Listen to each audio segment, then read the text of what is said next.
Look at you. Still all muscly and everything. How's space? Space is fine.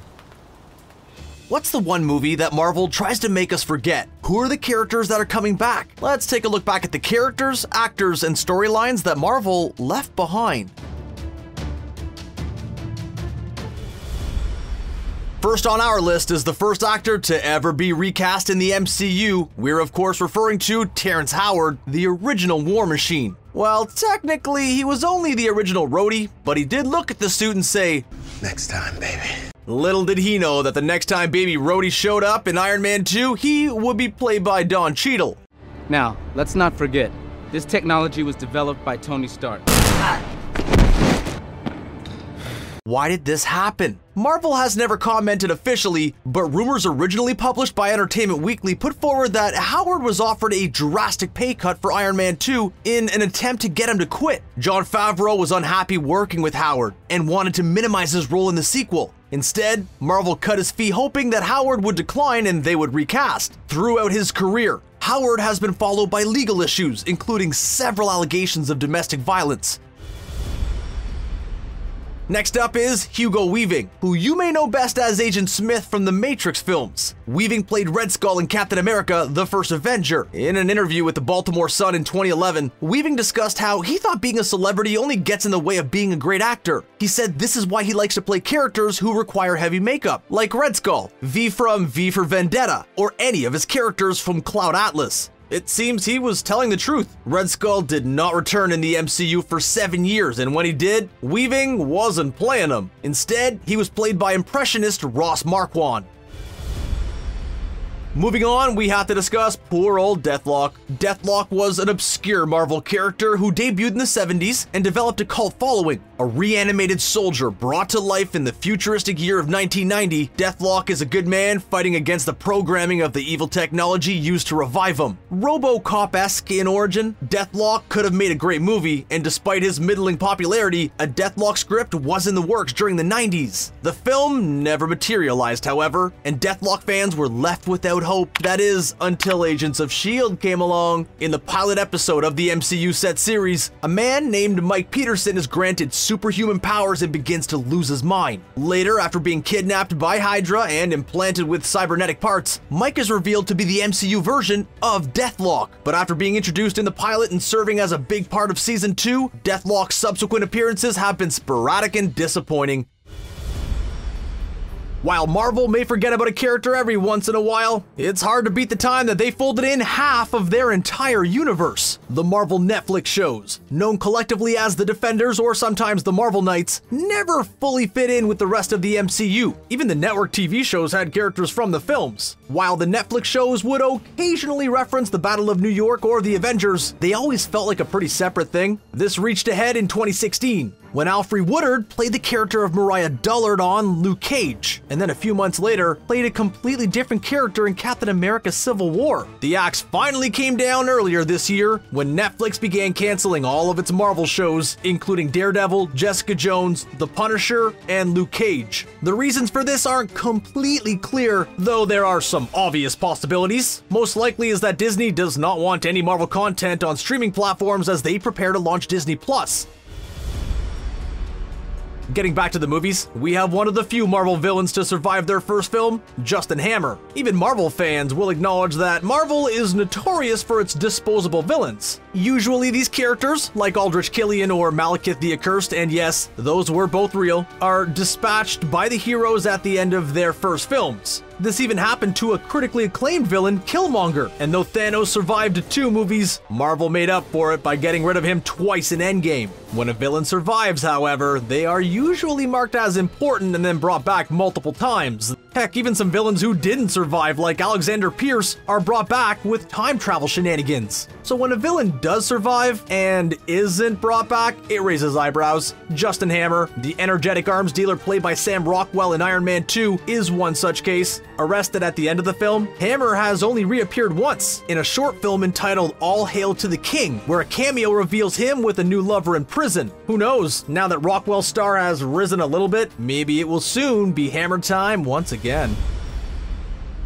Next up, we have the Howling Commandos, a fixture of Silver Age Marvel Comics. Originally a unit that fought with Nick Fury in World War II, the Commandos have been reconstituted to include Captain America in various media, including the critically acclaimed series Captain America White and the first MCU Captain America film. If you don't remember them, the Commandos are the army unit that fights alongside Captain America and Bucky in World War II. While not in the film a ton, the Commandos' distinct look and the fact that the filmmakers chose to use such a famous team had us wondering when they would appear again. Maybe in a flashback in Captain America 2. This didn't happen, and by now it seems like the MCU has left the Commandos behind. They appear in the museum mural in Winter Soldier, and a few of them have showed up on Agents of S.H.I.E.L.D. and Agent Carter. When Kenneth Choi, who played the Commando Merida, was cast in Spider-Man Homecoming as a different character, it seemed that hope of the Commandos reappearing had been lost. But it was then revealed that Choi was playing Principal Merida, a character implied to be a descendant of his commando. You would think that having a major part in the Avengers' first 2 films would qualify you for a big role in the MCU. Rhodey and Pepper migrated from the Iron Man movies and became a major part of the Avengers films. Ditto Bucky and Falcon, who started off as Captain America characters, but are now a major part of the MCU. Even Happy Hogan has managed to jump franchises and become a memorable Marvel face. Seriously? Yeah. The same concept has proved challenging for the cast of Thor, Loki accepted. While she is set to return in a big way in Thor: Love and Thunder, Jane Foster was absent from Thor: Ragnarok, and her part in Endgame had to be cobbled together from old footage. Eric Selvig fared a little better, showing up in the Avengers and a brief cameo in Age of Ultron. The biggest question mark in the Thor cast is currently Darcy Lewis, the talkative lab assistant from the first 2 films played by Kat Dennings. Dennings and Darcy have not appeared in any Marvel project since Thor: The Dark World in 2013. Switching gears back to the villains, another major antagonist who has yet to return is Emil Blonsky, also known as the Abomination. Abomination last appeared in The Incredible Hulk all the way back in 2008 when he was defeated by the Hulk and, crucially, taken alive. What separates Abomination from a character like Justin Hammer, however, is that he is not a comic relief secondary villain. Abomination is the main antagonist of the film, and a powerful character shown to be of equal strength to the Hulk. Though he hasn't appeared since that film, Abomination is referenced in the short film The Consultant and figures heavily in the plot. According to actor Tim Roth, who played him, Abomination was also supposed to appear in Avengers 2, but things fell apart. Kevin Feige, showrunner at Marvel, has even straight up said that he is not proud of making it. On the other hand, Thunderbolt Ross, the grumpy general played by William Hurt, is the one and only example of a returning Hulk character. Ross appeared in Civil War and had cameos in Infinity War and Endgame, so maybe there is hope for Abomination after all. Returning to TV, we have the curious case of Mockingbird and Hunter. If you are unfamiliar, Bobby Morse, codename Mockingbird, and Lance Hunter, no codename needed, are both S.H.I.E.L.D. agents from the comics. Mockingbird as a character has a decent following, and in 2011, Marvel and ABC had a Mockingbird pilot in development. It was never made, but Mockingbird and her ex-husband Hunter debuted in Agents of S.H.I.E.L.D. Season 2. From there, the plan was to launch a spin-off starring the pair entitled Marvel's Most Wanted. In the 3rd season of Agents of S.H.I.E.L.D., Bobby and Hunter were set to leave and take over on Most Wanted. They were given a storyline that ended with them disavowed from S.H.I.E.L.D. and on the run. It was actually a pretty good episode, which made it an extra big bummer when Marvel's Most Wanted was not picked up for series. To make matters worse, ABC has never released the pilot, so we're unable to judge for ourselves. Since then, Hunter, who wasn't the world's most interesting character, has guest starred on S.H.I.E.L.D. once, and Mockingbird, who was actually pretty cool, has never showed up again. Instead, actress Adrienne Palicki has moved on to bigger things, including inconveniencing John Wick, so maybe it was for the best. Speaking of scrapped ABC productions, remember The Inhumans? Now that has a troubled production history. For the uninitiated, the Inhumans of the comics are a powerful royal family who engage in epic power struggles. They have creative and unique power sets, and their world and costumes are invested with the work of the great Jack Kirby. They were a no-brainer for an adaptation. It would be the Avengers meets Game of Thrones, so what happened? The Inhumans were originally planned as a film in the MCU's Phase 3. In 2016, the film was removed from the slate, and there have been few updates since then. Meanwhile, the third season of Agents of S.H.I.E.L.D. used the concept of the Inhumans as an obvious stand-in for the X-Men's mutants. In the show, Inhumans are given special powers by a massive event, and were then hunted down and discriminated against by the government. Though these characters were called Inhumans, the show didn't use any of the major Inhuman characters from the comics. Instead, an Inhumans TV show was announced with the first few episodes set to debut in IMAX theaters. This sounded exciting, but when the show appeared, it was a massive disappointment and quickly canceled after its first season. Getting back to the movies, we want to talk about the Thor cast once again. Though many of Thor's supporting characters were underserved by the films, this was mostly restricted to the characters from Earth, and Thor's Asgardian castmates were given a lot more prominence. Well, mostly. Heimdall appeared in a couple of Avengers films, and the specter of Odin and Frigga cast a large shadow over the MCU. A character not given the same courtesy was Lady Sif, as played by Jamie Alexander. Sif has a fairly prominent role in the first two Thor films. She's shown to be a capable fighter, and in the second film is implied to be romantically interested in Thor. It seemed like the Thor films were setting up Sif to be a larger presence in the MCU, similar to how Ragnarok introduced us to Valkyrie. Now, Sif is hardly as interesting a character as Valkyrie, but it's still surprising how completely she's disappeared from the films. Actress Jamie Alexander, who plays Sif, was unable to appear in Thor Ragnarok due to filming the TV series Blindspot, but that may have been a good thing for her. Since she appears to have avoided the fate of the rest of Asgard, it's possible Sif is still alive and well.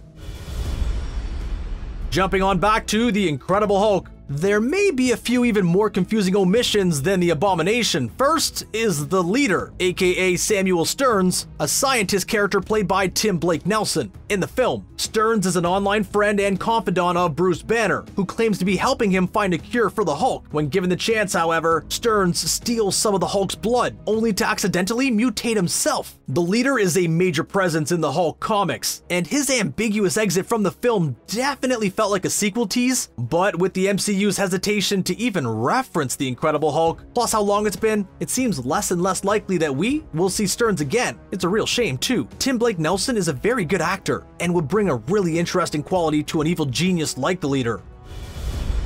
The other, perhaps more obvious example of Incredible Hulk abandonment is that of Betty Ross, Bruce Banner's love interest in the film. Betty may be the single most prominent MCU character to only appear in one film, at least among characters who are still alive. This is especially jarring in the MCU, where couples tend to stick together. If Jane and Thor get together, and Star-Lord and Gamora get back together, as they are likely to, every Marvel couple who met in their first movie will have gone the distance. Except Bruce and Betty. It seemed like the return of Betty's father, the aforementioned Thunderbolt Ross, might prompt another visit from Betty, but no dice. The only time she's even been mentioned is as a brief joke during Age of Ultron. As you may recall, Tony and Bruce have designed a massive Hulkbuster armor in that film, which is deployed after the Hulk goes on a rampage. The armor's codename? Veronica. Most people took this as a reference to Betty and Veronica from Archie, and a nod to Betty Ross for superfans. The interesting thing about this, though, is that it seems to imply that Bruce has an adversarial relationship with his ex. What happened, Bruce? She seemed like a nice lady.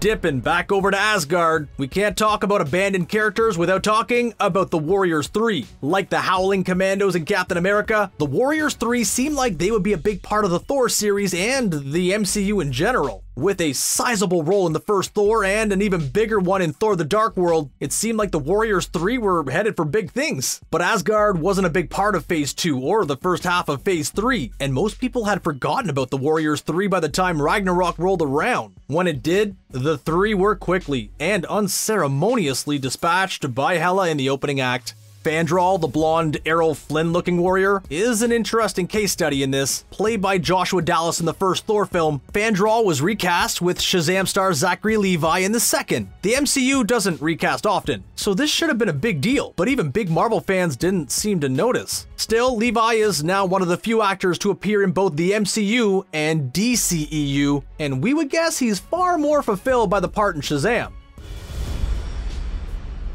And of course, the big one, Edward Norton, the MCU's most famous recasting. Reportedly, Norton was rewriting much of the script on set, which pleased director Louis Leterrier but angered writer Zach Penn. Norton declined to promote the film, instead doing charity work, and this started rumors that Norton was clashing with producers. Norton insisted that it had to be a productive collaboration, but Marvel cited disputes with him when he was replaced by Mark Ruffalo. Norton continued to claim that he turned down the role, looking for more variety in his career. Who knows what happened, but it kind of seems like it was for the best. Norton is a great actor, and the quality of the film no doubt held him back, but it would be hard to argue that he is a more dynamic Banner than Mark Ruffalo. Ruffalo embodies the essence of Banner much better in that he's the last guy you would ever expect to be the Hulk. He's calm, awkward, intelligent, and soft-spoken. Norton's Banner was tense and coiled up. He was fun to watch, but Ruffalo's Banner was embraced by the public right away, and it seems like Marvel made the right call. What do you think of the list? Any characters Marvel should bring back? Any actors who deserve another shot? Let us know in the comments and subscribe to Screen Rant for more great Edward Norton content.